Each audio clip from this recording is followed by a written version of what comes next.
In today's video, I'm going to be giving this car a thorough exterior clean and applying some protection to it, and I'm going to be using the help of some products which have been kindly sent to test out, others I've purchased myself, and all of which though I will be giving you my honest thoughts on throughout the video. So the very first thing that I did on this car was pre-wash the wheels using a roughly 1-to-9 mix of dual nitty gritty pre-wash.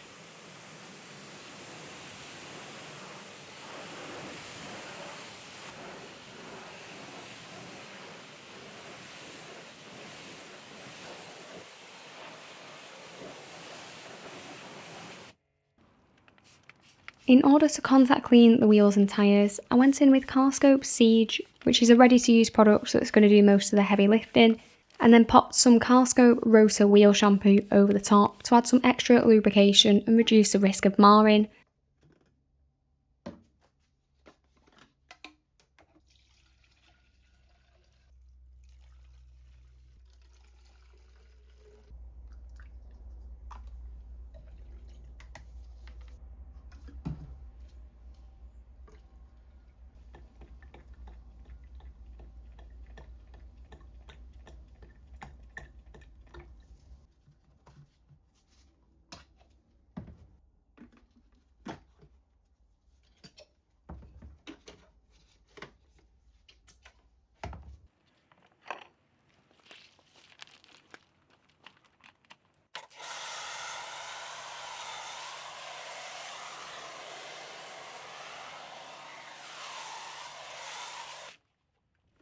I do really like the approach of using a wheel shampoo applied in a foam lance over the top of a stronger wheel cleaner. It just helps to add that extra slickness, which is really going to reduce the risk of swirls and marring on the finish, and also stops the wheel cleaner drying out quite as quickly. I paired this combination of chemicals with my usual wheel cleaning accessories, including my Easy Detail brushes, the Rag Company wheel mitt, and a couple of extras, including the new Carscope tyre brush.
In order to pre-wash the paintwork, I went in with that dual nitty gritty again and layered that all over the lower sections. These had quite a considerable amount of traffic film and mud on them, so I knew a snow foam alone wouldn't be able to cut it.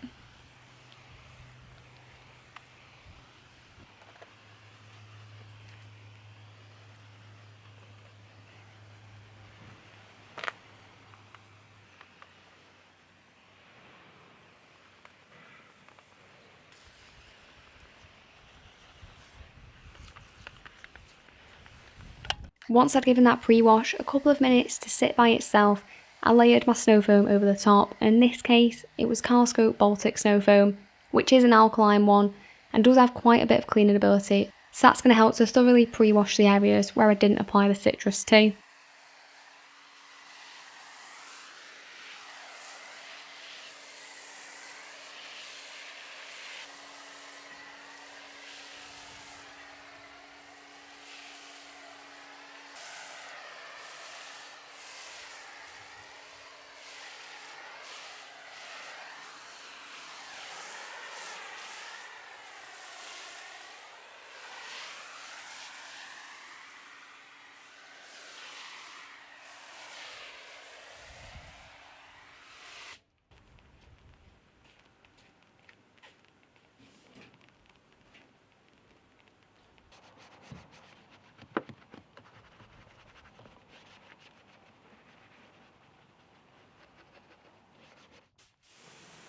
If you are enjoying the video so far, then it would be brilliant if you could drop it a like, as it really does help push it out there to more people. And also, if you are new here, then it'd be great if you consider subscribing too.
For the contact wash, I went for a slightly different approach to my usual 2-bucket wash, which I use on most videos. So I went for the multi-mitt method and put the shampoo through a foam lance.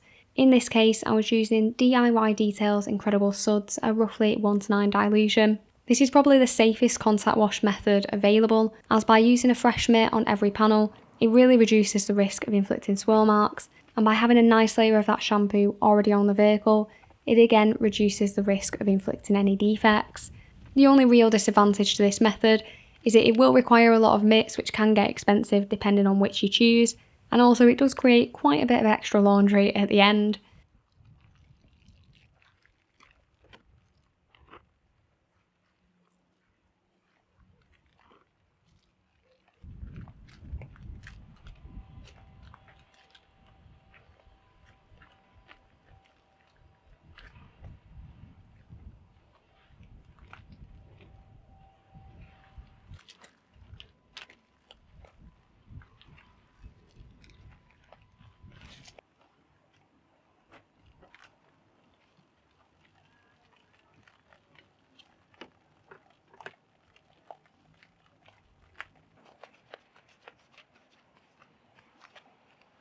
Once I'd cleaned the paintwork with the wash mitts, I did also use my collection of detailing brushes in order to access those more intricate areas and give this car a thorough clean.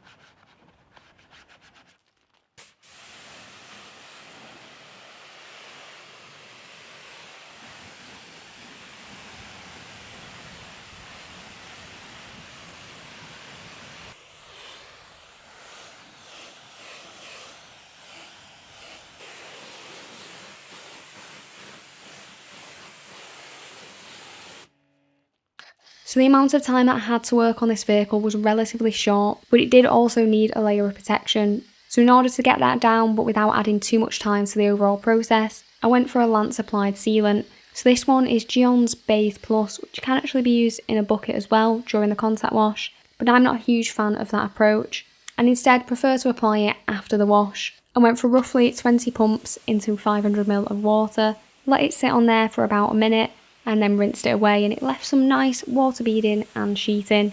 These kind of products always tend to do best on existing protection, as it does provide a nice boost. However, on totally flat paintwork like this as well, it is also a really good option when time is short.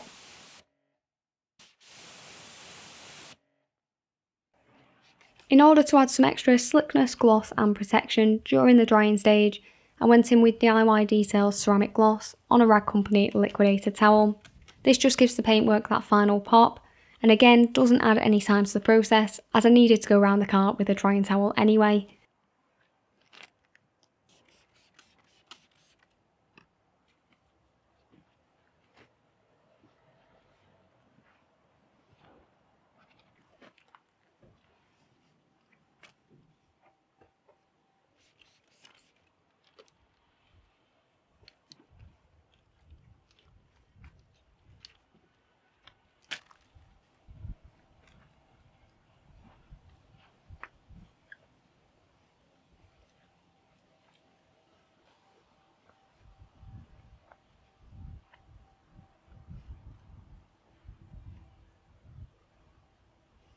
On the tyres and black plastic trim, I opted for the DIY detail dressing.